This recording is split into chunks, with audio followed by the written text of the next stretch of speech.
Hello student, welcome to this video. चलिए हम देख लेते हैं यहाँ पे अर्धवार्षिक परीक्षा 2022-23 का आपका प्रश्न पत्र। तो चलिए स्टार्ट करते हैं। कक्षा 12वीं के छात्रों का यहाँ पे हिंदी विषय का रहेगा। यहाँ पे 80 पूर्णांक आपका वही रहने वाला है जो कि त्रैमासिक में था। पहला क्वेश्चन है आपका यहाँ पे सही विकल्प में आत्म परिचय कविता में कविता किसका भार लिए फिरता है। कवि किसका भार लिए फिरता है आत्म परिचय कविता में। तो यहाँ पे आपको आंसर लगाना है इसका जग जीवन का, है ना। ऑप्शन नंबर सी आपका सही आंसर हो जाएगा, जग जीवन का, है ना।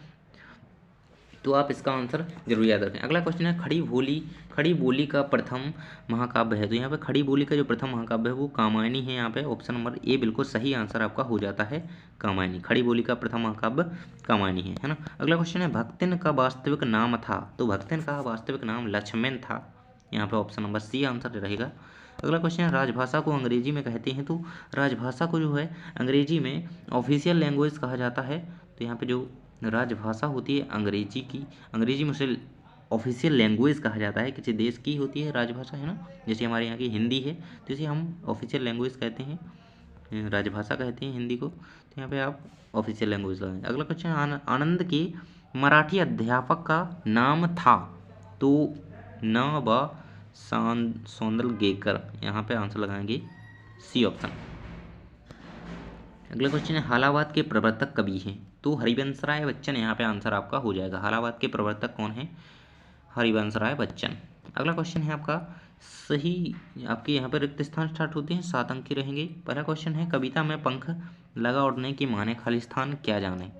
तो चिड़िया क्या जाने, है ना। खालिस्तान कविता के पंख लगा उड़ने के माने चिड़िया क्या जाने। यहाँ पे चिड़िया आपका सही आंसर आ जाएगा, है ना, चिड़िया। अगला क्वेश्चन है आपका स्थायी भाव को जागृत करने वाले कारक कारण खालिस्तान कहलाते हैं। तो आलम्बन कहलाते हैं, आलम्बन आप यहाँ पर आंसर लगाएंगे आलम्बन।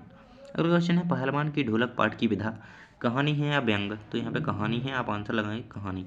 अगला क्वेश्चन है लक्षणा शब्द शक्ति का प्रयोग खालिस्तान में होता है। तो यहाँ पे मुहावरे में होता है ना, मुहावरे में इसका प्रयोग होता है। अगला क्वेश्चन है आपका लक्ष्य आनंद यादव का पूरा नाम है। तो आनंद रतन यादव, यहाँ पे आप आंसर याद रखेंगे। अगला क्वेश्चन है कहानी का केंद्रीय बिंदु खालिस्तान होता है। तो कहानी का केंद्रीय बिंदु जो होता है वो कथानक होता है। यहाँ पे ऑप्शन नहीं है, मैं आपको आंसर बता देता हूँ, कथानक। कहानी का केंद्रीय बिंदु क्या होता है? कथानक। आंसर भरेंगे इसमें।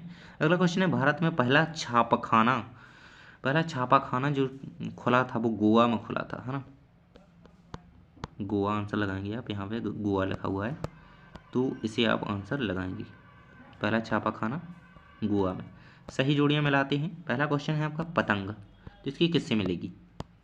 जल्दी से बताइए, जिसको पता है कमेंट में ज़रूर आंसर बताएं ताकि आपका रिवीजन हो सके। पहला क्वेश्चन है आपका पतंग, तो इससे ये किनकी रचना है? यहाँ पे आप देख पा रहे होंगे कि आलोक, है ना, आलोक धनबा की रचना है पतंग। अगला क्वेश्चन है कैमरे में बंद अपाहिज, कमरे में होना चाहिए यहाँ पे, कैमरे में, हाँ कैमरे में ही चाहिए। अगला रघुवीर सहाय से आपकी जोड़ी मिल जाएगी। उपमेय को उपमान से श्रेष्ठ, तो यहाँ पे व्यतिरेक अलंकार आपकी परिभाषा हो जाती है आपकी। जहाँ उपमेय को उपमान से श्रेष्ठ दर्शाया जाए या है ना ठहराया जाए, वहाँ पे व्यतिरेक होता है। यहाँ पे ये व्यतिरेक से मिलेगी इसकी, दास से व्यतिरेक, है ना। इसके बाद है आपका बाजार दर्शन, तो जैनेन्द्र कुमार की रचना है। रश्मि रथी है जो, वो हरिवंश राय बच्चन जी की रचना है। और आत्म परिचय रामधारी सिंह दिनकर। इस प्रकार से आप इनके आंसर याद कर लेंगे। आपके 6 अंक यहाँ पे कंप्लीट हो जाएंगे सही जोड़ियों के।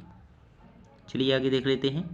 सत्य असत्य का चयन कीजिए। देख पा रहे होंगे आप, पहला क्वेश्चन कह रहा है आपका सत्य असत्य में सूर्योदय होने पर उषा का जादू टूटता है। तो यहाँ पे बिल्कुल सत्य हो जाएगा।